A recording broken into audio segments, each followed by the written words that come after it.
Get ready for the dictation. Dictation will start in 5 seconds. Start. And it met once only just to recommend for extending the period by another 1 year. Sir, nobody in both the houses would oppose this measure, but they can only criticize the way in which the government is dealing with this measure, the way in which the government is sleeping over the matter, a matter which affects the very life of a member of parliament, not only a member of parliament, but also a member of the state legislatures.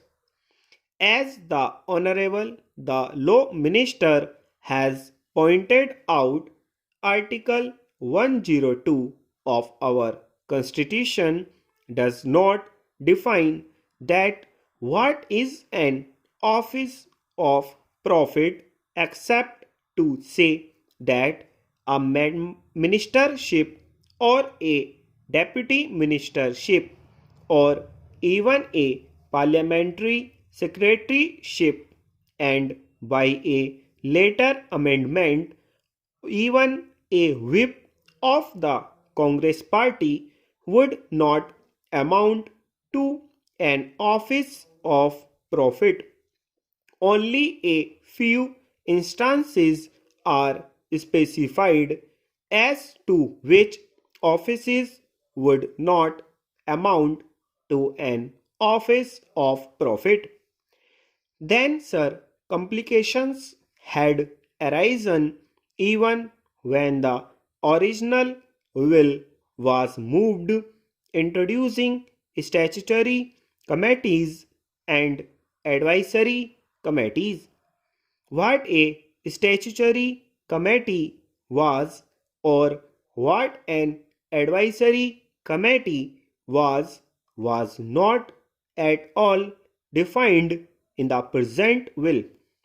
So, doubts had arisen in the minds of various members as to what would amount to a statutory committee or what would amount to an advisory committee, or even whether a vice chancellor of a university to which are attached certain privileges like the appointment of so many persons, and all that was defined as not an office of profit, and the Honorable the Law Minister was not able to say what office would amount to an office of profit, what would amount to a statutory committee, or what would amount to an advisory committee.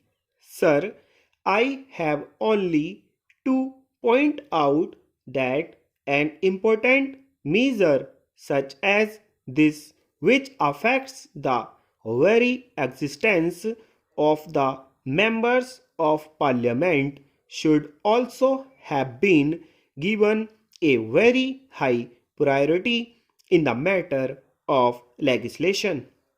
On the contrary, not much attention was given to this.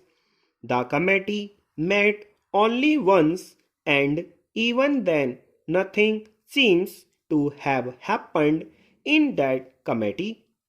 Sir, before the matter goes to a court of law for the judges and for the lawyers to interpret what would amount to an office of profit, it is better that the Honorable the Law Minister brings forward in the coming budget sessions a comprehensive will which will specify in its schedules what are offices of profit. The schedules may be of a positive character or of a negative character.